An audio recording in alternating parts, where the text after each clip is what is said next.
Hello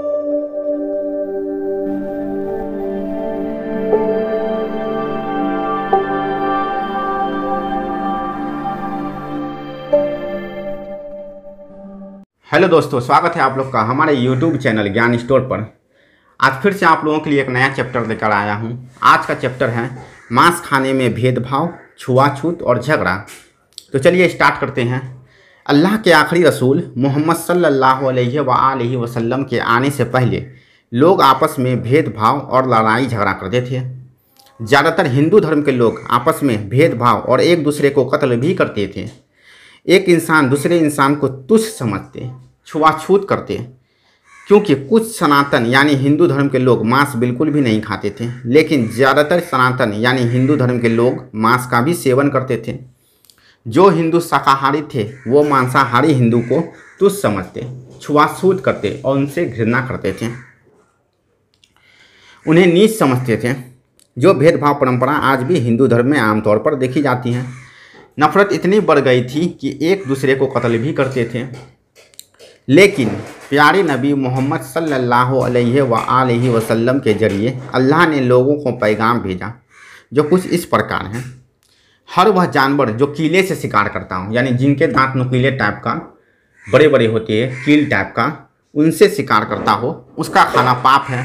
जैसे शेर, गीदड़, लोमड़ी, बिच्छू आदि।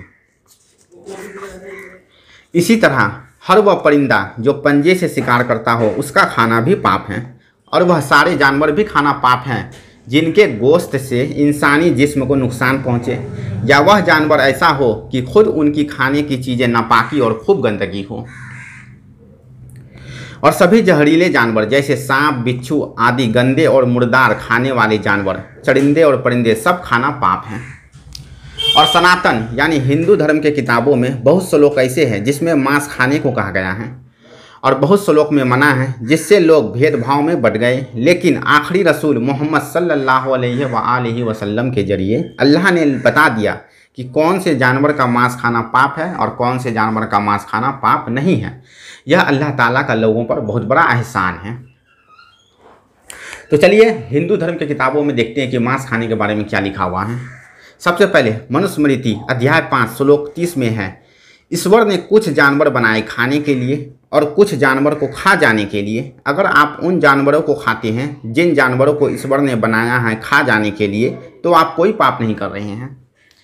आगे लिखा है मनुस्मृति अध्याय 5 श्लोक 31 में, अगर आप उन जानवरों को कत्ल करते हैं जो पूजा के लिए बनाया गया है तो कोई पाप नहीं कर रहे हैं। अगर आप उन जानवरों को कत्ल करते हैं जो पूजा के लिए बनाया गया है तो आप कोई पाप नहीं करते हैं। बताइए, बहुत बड़ी बात है ये। आगे मनुस्मृति अध्याय 5 श्लोक 39 से 40 में लिखा हुआ है, अगर आप पूजा के लिए मांस खाते हैं तो कोई पाप नहीं है। यहाँ तक कि ऋग्वेद 10:85-13, ऋग्वेद 10:28-3, ऋग्वेद 10:86-14, ऋग्वेद 10:91-14 इत्यादि में आप भैंस, गाय, बकरी, घोड़े आदि खाने का जिक्र है। यानी ऋग्वेद में भी, वेद में भी मांस खाने के बारे में आपको बताया गया है। आगे मनुस्मृति अध्याय 5 श्लोक 40 में लिखा है, ईश्वर ने कुछ जानवर बनाए कुर्बानी के लिए। अगर आप कुर्बानी में कुर्बानी के जानवर को कत्ल करते हो तो आप कोई पाप नहीं करते हैं। अब चलिए महाभारत अनुशासन पर्व अध्याय 88 श्लोक 1 से 10 पढ़ते हैं। इसमें लिखा हुआ है कि धर्मराज युधिष्ठिर और पितामह भीष्म के मध्य वार्तालाप का उल्लेख किया गया कि कौन से भोजन पूर्वजों को शांति पहुंचाने हेतु उनके श्राद्ध के समय दान करने चाहिए।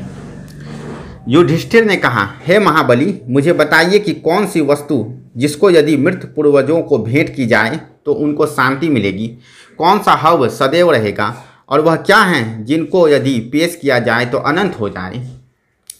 भीष्म ने कहा, बात सुनो ऐ युधिष्ठिर, श्राद्ध के समय शीशम, बीज, चावल, बाजरा, मांस यानी जड़ और फल भेंट किया जाए तो पूर्वजों को 1 माह तक शांति रहती है, और यदि मछली भेंट की जाए तो यह उन्हें 2 माह तक राहत देती है।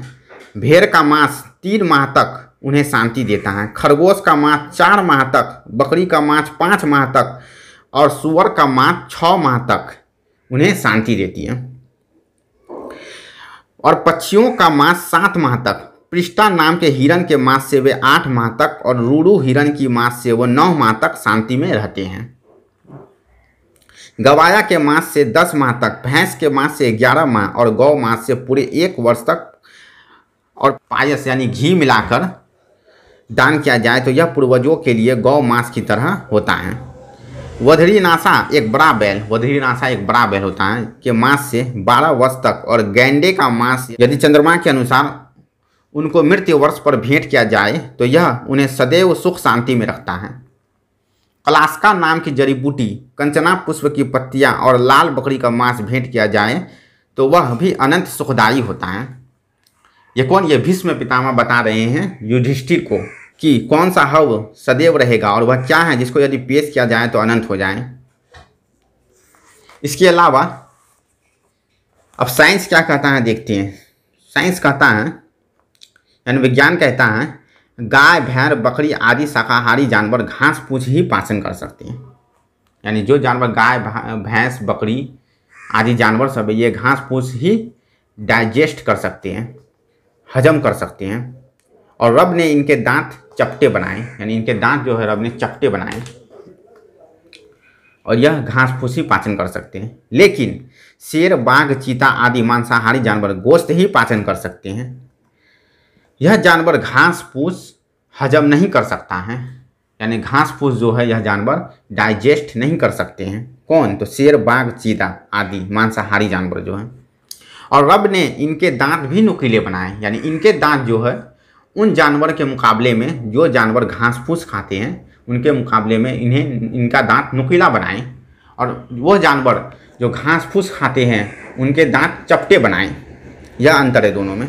और घास फूस खाने वाले जानवर मांस को हजम नहीं कर सकते हैं, वह डाइजेस्ट नहीं कर सकते हैं घास फूस खाने वाले जानवर, और उनके दांत भी चपटे हैं। जबकि मांस खाने वाला जानवर, मांसाहारी जानवर जैसे शेर, बाघ, चीता, इनके दांत नुकीले बनाए और यह घास फूस को डाइजेस्ट नहीं कर सकते हैं, यह मांस ही डाइजेस्ट करते हैं, हजम करते हैं। लेकिन इंसान शाकाहारी और मांसाहारी दोनों तरह के भोजन को अर्थात सब्जी और गोश्त हजम कर सकते हैं, डाइजेस्ट कर सकते हैं इंसान।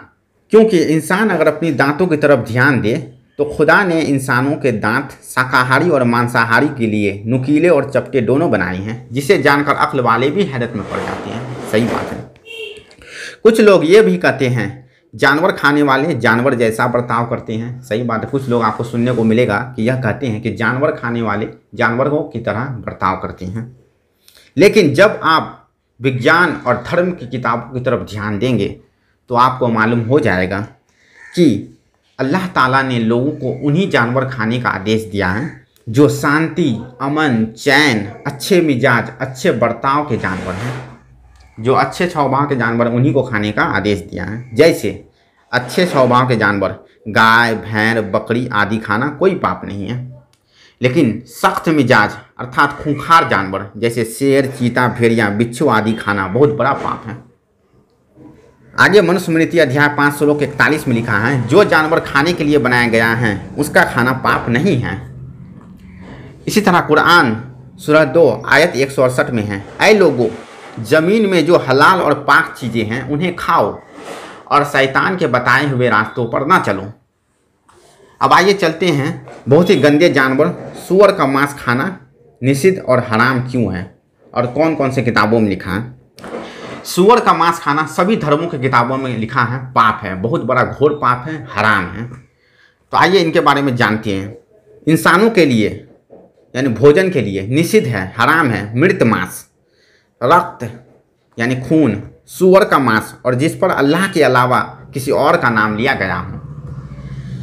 पवित्र कुरान की उपरोक्त आयतें एक मुसलमान को संतुष्ट करने के लिए पर्याप्त है कि सूअर का मांस वर्जित क्यों है। कुरान में सूअर का मांस हराम है। कुरान कम व बेश 4 अलग अलग जगहों पर सूअर के मांस के सेवन पर रोक लगाता है। यह कुरान सूरह 2 आयत 173 में मना किया गया है। फिर कुरान सूरह 5 आयत 3 में भी मना है। कुरान सूरह 6 आयत 145 में भी मना है।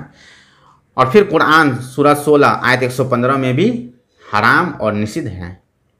यहाँ तक कि हिंदू धर्म की पुस्तक मनुस्मृति अध्याय 5 श्लोक 19 में है एक ब्राह्मण को मशरूम और सूअर प्याज नहीं खाना चाहिए अन्यथा वह गिर जाएगा। जो सुअर का मांस बेचते हैं उसे वही दंड दिया जाए, उसके विपरीत अंगों को काट दो। यह विष्णु सूत्र अध्याय 5 श्लोक 39 में है।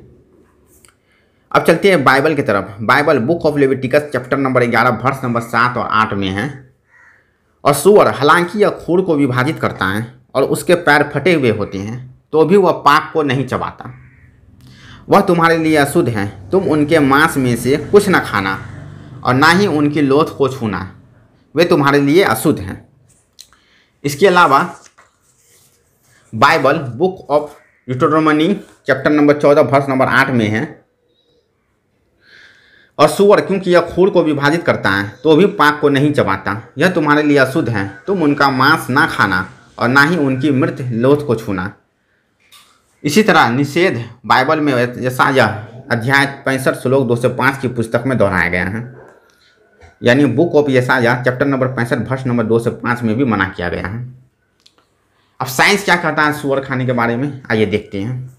विज्ञान कहता है सुअर का मांस खाने से कई बड़ी बीमारियां होती हैं।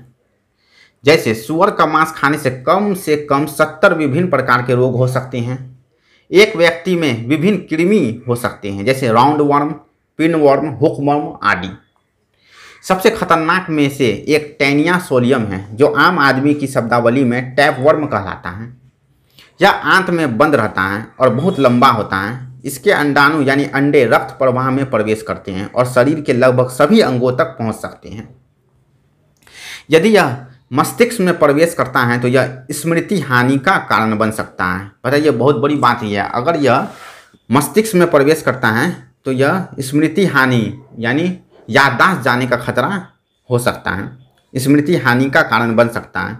और यदि यह हृदय में प्रवेश कर जाए तो हृदय घात का कारण बन सकता है। यदि यह आँख में चला जाए तो अंधापन का कारण बन सकता है। यदि यह यकृत में चला जाए, यकृत में प्रवेश कर जाए तो यह यकृत को क्षति पहुंचा सकता है। यह शरीर के लगभग सभी अंगों को नुकसान पहुंचा सकता है।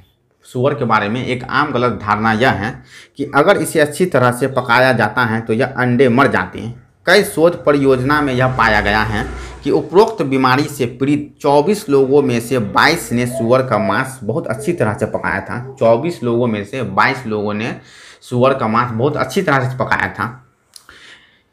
लेकिन यह इंगित करता है कि सुअर के मांस में मौजूद ओवा सामान्य खाना पकाने के तापमान में अगर इसको बनाया जाए तो ये सब नहीं मरता है। सुअर पृथ्वी पर सबसे गंदे जानवरों में से एक है। देखिए, सुअर जो है पूरा पृथ्वी ग्रह पे यानी पृथ्वी पर जिस पे हम रहते हैं इस दुनिया में सबसे गंदे जानवरों में से एक है। कुछ लोग यह तर्क दे सकते हैं कि उन्नत देशों में यानी बड़े बड़े देशों में सुअर बहुत साफ और स्वस्थ परिस्थितियों में पाले जाते हैं। यहाँ तक कि इन स्वस्थ परिस्थितियों में भी सुअरों को जंजीरों में एक साथ रखा जाता है। लेकिन आप उन्हें साफ रखने की कितनी भी कोशिश कर लें, वे स्वभाव से गंदी होती हैं। वे अपने और अपने पड़ोसी के मलमूत्र को खाते हैं और उसका आनंद लेते हैं। सुअर सबसे बेशर्म जानवर होता है। देखिए, इस पृथ्वी पर सबसे बेशर्म जानवर भी सुअर ही है। सुअर धरती पर सबसे बेशर्म जानवर है। यह एकमात्र जानवर है जो अपने दोस्तों को अपने साथी के साथ जिना करने यानी सेक्सुअल रिलेशन के लिए आमंत्रित करता है। बताइए, कई देशों में ज़्यादातर लोग पोर्क का सेवन करते हैं यानी सुअर खाते हैं। कई बार डांस पार्टियों के बाद वे पत्नियों की अदला बदली करते हैं। यानी कई लोग कहते हैं तुम मेरी पत्नी के साथ सो और मैं तुम्हारी पत्नी के साथ सोऊंगा। यदि आप सुअर खाते हैं तो आप सुअरों की तरह व्यवहार करते हैं। कई क्षेत्रों में पत्नियों की अदला बदली की यह प्रथा आम हो गई है। बताइए, कितनी बड़ी बात है यह कि जो लोग सुअर खाते हैं उनका दिमाग भी सुअरों की तरह हो जाता है। बोलने में भी बहुत शर्म आती है ये बात, लेकिन यही हकीकत है। इसलिए अल्लाह ताला ने लोगों को अच्छे स्वभाव अच्छे जानवर खाने का आदेश दिया है। जैसे गाय, भैंस, बकरी आदि खाना कोई पाप नहीं है। और सख्त मिजाज और गंदे मुर्दार जानवर खाना बहुत बड़ा पाप है। सख्त मिजाज जैसे शेर, चीता, भेड़िया, बिच्छू, सांप आदि खाना बहुत बड़ा पाप है। यहाँ तक कि गंदे मुर्दार जानवर जो गंदे चीज़ें खाता हो, जैसे सुअर, ये सब खाना बहुत बड़ा पाप है। इन सब खाने से इसी की तरह मिजाज, इसी तरह का दिमाग हो जाता है लोगों का, और वह भी बुरे रास्तों पर, शैतानी रास्ता पर चल फिरते हैं। तो हेलो दोस्तों, ठीक है, तो हमारा वीडियो अगर आप लोगों को अच्छा लगा हो तो लाइक करें, कमेंट करें और सब्सक्राइब करें।